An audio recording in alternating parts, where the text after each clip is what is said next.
नमस्कार विद्यार्थी मित्रांनो, स्वागत आहे तुमच्या आपल्या गजब मराठी यूट्यूब चॅनलमध्ये. तर आज आपण संस्कृतची प्रश्नपत्रिका सोडवणार आहोत. तर या ठिकाणी काही सूचना असतात बोर्डामध्ये, त्या वाचायच्या. त्यानंतर खाली जाऊया आपण. आता या ठिकाणी तुम्हाला प्रश्न पाहिला अ मध्ये चित्रदुष्राम नामाने लिखित म्हणजेच 5 चित्र दिले असतील, त्यापैकी कोणतेही 4 सोडवायचे आहेत. 4 तुम्ही नावं बरोबर लिहिले की तुम्हाला 4 मार्क्स या ठिकाणी 100% मिळणार आहे. त्यानंतर या ठिकाणी आ मध्ये संख्या असतात, कोणत्याही 2 लिहायचे असतात, 3 दिलेले असतात. तर यामध्ये देखील 2 लिहिल्यानंतर 2 मार्क्स मिळणार आहे, प्रत्येकी 1 मार्क मिळणार आहे. ठीक आहे. त्यानंतर ई मध्ये तुम्हाला समयलेखन असतं. समयलेखन म्हणजे जोड्या, म्हणजे वेळेचे जोड्या लावा असं असतं. तर या ठिकाणी पहिल्याची समजा आता विषंते अधिक सप्तवादनम, ठीक आहे, 7 वाजून 20 मिनिटे, म्हणजे या ठिकाणी अशी जोडी सपत 9 वाजून 9 वाजून 15 मिनिटं, अशी पादोन एकादश वादनम 15 मिनिटांनी 11 वाजणार, दशोन त्रिवादन 10 मिनिटांनी 3 वाजणार. अशा पद्धतीने या जोड्या लावा लागतात. या ठिकाणी 2 मार्क्स फिक्स होतात, प्रत्येकी अर्धा मार्क असतो. प्रश्न दुसरा आ मध्ये गद्यांस्पती निदृष्ट कृती करून तृतीय गद्यम विभाग असतो, म्हणजे उतारा या ठिकाणी कोणताही येऊ शकतो तुमच्या पुस्तकातील. तर गाईडमध्ये सर्व उतारा आहे, त्याचा अभ्यास केल्यानंतर तुम्हाला समजेल कसा असतो. यामध्ये अवबोधनमध्ये 3 मार्क्स फिक्स मिळतात. कोणते 4 पैकी 3 सोडायचे असतात. क ख ग घ या ठिकाणी अंक असतो. क मध्ये तुम्हाला या ठिकाणी पाहता गाळेल जागा उचित कारणांची किंवा वाक्य पुनर्लिखित. गाळेल जागा ही वाक्य लिहून लिहायचं आहे. ठीक आहे. या ठिकाणी आता मुरुग हे उत्तर आहे, तर हे या ठिकाणी वाक्य लिहून लिहायचं आहे. त्यानंतर याचं कह वदती हे फिक्स प्रश्न आहेत. कोण कोणाला म्हणलं, तर मित्र चिंतित आवनं बंधन, कोण कोणास म्हणलं तर ते लिहायचं आहे. पूर्ण वाक्यात उत्तर म्हणजे पूर्ण वाक्यात उत्तर लिहायचं. शूद्रभद्रिक उत्तर निर्भूत स्थिती, तर या ठिकाणी असेल वृक्षस्य पृष्ठ निवृत्त स्थित, अशा पद्धतीने सापडून लिहायचं आहे. एशिया गद्यांश कशमा पाठात उद्दिष्ट, हा उतारा कोणत्या धाड्यातला आहे मग तुम्हाला सांगता येईल. धाड्याचं नाव सांग. ठीक आहे. शब्दज्ञानम 2 मध्ये कोणतेही 3 पैकी 2 सोडायचे आहेत. गद्यांश 2 पूर्वकाले धातुसाधित त्वंत्व अव्ययचित्व. धातुसाधित त्वंत्व म्हणजे ज्याच्या शेवट कृत्वा असे त्वंत्व शेवटला अव्यय आहेत, ते या ठिकाणी निवडायचे आहेत. ठीक आहे. त्यानंतर तुम्हाला खाली या ठिकाणी प्रश्न निर्माण करून प्रदोष काले मृग पुष्पांक आकन क्षेत्र उपस्थिती उत्तर आलं पाहिजे असा प्रश्न तयार करायचा आहे. तर त्यानंतर ग मध्ये लकार तुम्ही लकार पहा असती, तर हा जो लकार कोणता आहे तो लिहायचा आहे. लन लकार लिहिणे कोणता लकार आहे तो. तिसरा प्रश्न पृथक्करण क्रमनियोजित, त्या ठिकाणी 4 दिलेले असतील, त्यापैकी कोणतेही क्रमनियोजायचे आहेत. त्यानंतर आ मध्ये एक उतारा दिलेला आहे. त्यामध्ये म्हणजे उतारामध्ये सेकंड उतारा जो असतो तो संवाद असतो, त्यामुळे संवादच करायचा आहे. यामध्ये तुम्हाला प्रश्न सेम असतात. या ठिकाणी उचित पर्यायचित्व, वाक्य पुनर्लिखित, त्या ठिकाणी पर्याय निवडायचा आहे आणि वाक्य पूर्ण लिहायचं आहे. याच्यामध्ये पण पर्याय निवडायचं, वाक्य पूर्ण लिहायचं आहे. क मध्ये तुम्हाला पूर्ण वाक्य उत्तरात हे उतार्यामध्ये सापडेल. त्यानंतर गचं वाक्य पुनर्निर्माण लिखित सत्य असत्यम, हे वाक्य उत्तरामध्ये आहे, सत्य आहे का असत्य आहे ते लिहायचं आहे. त्यानंतर घ मध्ये अमरकोश शब्दयोजित वाक्य पुनर्लिखितम, तर या ठिकाणी शब्दयोजित वाक्य पुनर्लिखित म्हणजे हा शब्द बदलून वाक्य तुम्हाला लिहायचं आहे. शब्दज्ञानामध्ये कोणतेही 2 सोडायचे आहेत. त्या ठिकाणी गद्यांशमधून कोणतेही 2 षष्टी विभक्त्याची प्रत्यय निवडायचे आहेत. त्यानंतर ख मध्ये तुम्हाला गद्यांश विषयक चित्व लिखित म्हणजे याच्या आधीचं पद, जसं काय अभ्यास आहे, आता अभ्यासच्या आधीचं पद. त्यानंतर जनाच्या आधीचं पद. ग मध्ये पूर्वपद, त्या ठिकाणं संधी वेगळा करायचा आहे. 9 या ठिकाणी 9 एव नाही करायचं या ठिकाणी फक्त, म्हणजे नाही ए, किंवा न केलं तरी चालेल, कारण की या ठिकाणी ए या ठिकाणी दिलेलं आहे, न एव. ठीक आहे.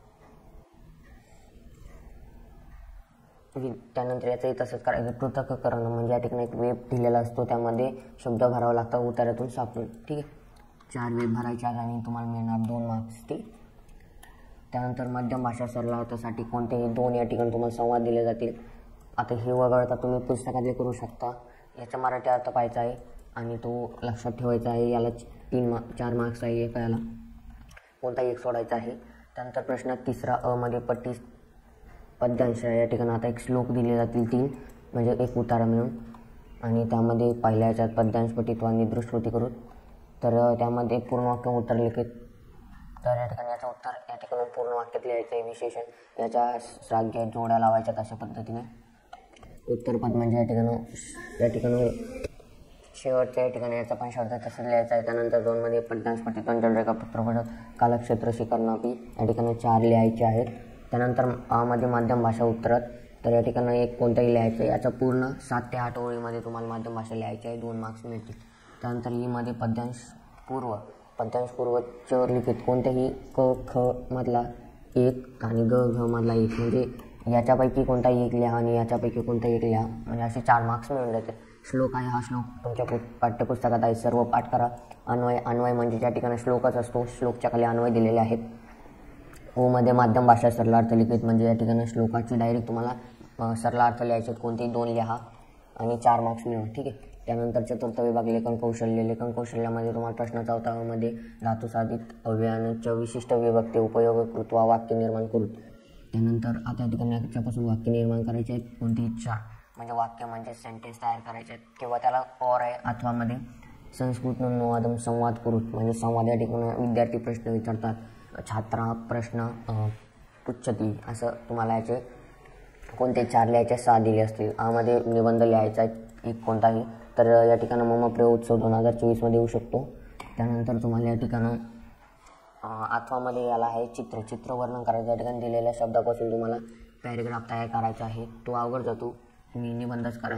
त्यानंतर पश्चिम विभाग भाषा अभ्यास तालिका पूर्वकृत किंवा नाम, या ठिकाणी 4 तालिका असतात, तर त्याला 8 मार्क्स आहेत. हे तुमच्या पुस्तकामध्ये आहे, सर्वनाम तालिका, क्रियापद तालिका आणि धातू साधित तालिका. याचं पेज नंबर 78 असेल. या ठिकाणी सर्व धातू पाठ करून जा. ठीक आहे, सर्व किंवा थोडेफार तरी. निदृश्य कृती करू 4 पैकी 3, 9 मार्क्ससाठी आहे. या ठिकाणी संख्यावाचक म्हणजे 1, डायरेक्ट संख्यावाचक, क्रमवाचक क्रमाने येणारे, एकम द्वितीय तृतीय चतुर्थी पंचम षष्टम अष्ट या ठिकाणी आहे. आवृत्तीवाचक त्या ठिकाणी तृतीय, संख्यावाचक तसंच, आवृत्तीवाचक तसंच. ठीक आहे. समास तालिका पूर्व 3 मार्क्ससाठी समास आहे, कोणती 3 सोडायचे आहेत, म्हणजे 1, 2, 3 या ठिकाणी दिलेले आहेत. 5 तर 3 सोडायचे आहेत. तर त्यानंतर या ठिकाणी 3मध्ये समानार्थी व विरुद्धार्थी शब्द लिहायचे आहेत. मित्रमचा समानार्थी = साईन असलं तर समानार्थी, गुणाकाराचं चिन्ह असलं तर विरुद्धार्थी, धनुचं समानार्थी, विप्लवचं विरुद्धार्थी, प्राकमचं विरुद्धार्थी, अशा पद्धतीने 3 विरुद्धार्थी 2 समानार्थी दिले जातील. त्यापैकी कोणते 3 सोडायचे, 3 मार्क्ससाठी प्रत्येकी 1 मार्क. चौथी कृती सूचनेनुसार कृती करू. त्या ठिकाणी क मध्ये वाच्य परिवर्तन करू. ख मध्ये तुम्हाला हे व्याकरण आहे सर्व. त्यानंतर अपठित उतारा दिला जाईल. अपठित उतारामध्ये प्रश्न 6 मध्ये गद्यांश पठीतून कृती करू. तर या ठिकाणी एक उतारा दिला जाईल, तो तुमच्या पुस्तकाच्या बाहेरचा आहे आणि तो वाचून तुम्हाला उत्तरं लिहायचे आहेत. त्या ठिकाणी त्याच्यातही पूर्ण वाक्य उत्तर लिखत, ते उत्तर याच्यामध्ये आहे. प्रतिपद लिखत, ते पण याच्यामध्ये आहे. त्यानंतर आहे वाक्य पुनर्सत्यम असत्यम, हे जे असतं मध्यम भाषेत एक वाक्य दिलं जाईल, त्याचा आपल्या भाषेत मराठी अर्थ लिहायचा. गद्यांश प्रथमा विभक्ती पदाचा. ठीक आहे. कारक पूर्ण करायचं या ठिकाणी. त्यानंतर मध्ये पहिल्याचं पद्यांश पठित आणि दृश्य कृती करू. या ठिकाणी एक श्लोक दिला जाईल. तर या ठिकाणी प्रश्न दिले जातील, तर त्याचं उत्तर या ठिकाणी पूर्ण वाक्य उत्तर लिखित 1, 2 म्हणजे 2 याचे पूर्ण वाक्यात उत्तर मला लिहायचे आहेत. श्लोकमध्ये आहेत. ख मध्ये समानार्थी शब्द, याचा समानार्थी शब्द देखील दिलेला आहे. त्यानंतर दुसरा पद्यांश या ठिकाणी म्हणजे श्लोक दिलेला आहे, त्यावेळीच या ठिकाणी द्विगुणा शब्द दिला आहे. तर या ठिकाणी 4 शब्द भरायचे, 2 मार्क्ससाठी येतं. ठीक आहे. तर एवढंच होतं यामध्ये. तर व्हिडिओ आवडल्यास लाईक, शेअर, सबस्क्राईब करायला विसरू नका. धन्यवाद विद्यार्थी मित्रांनो.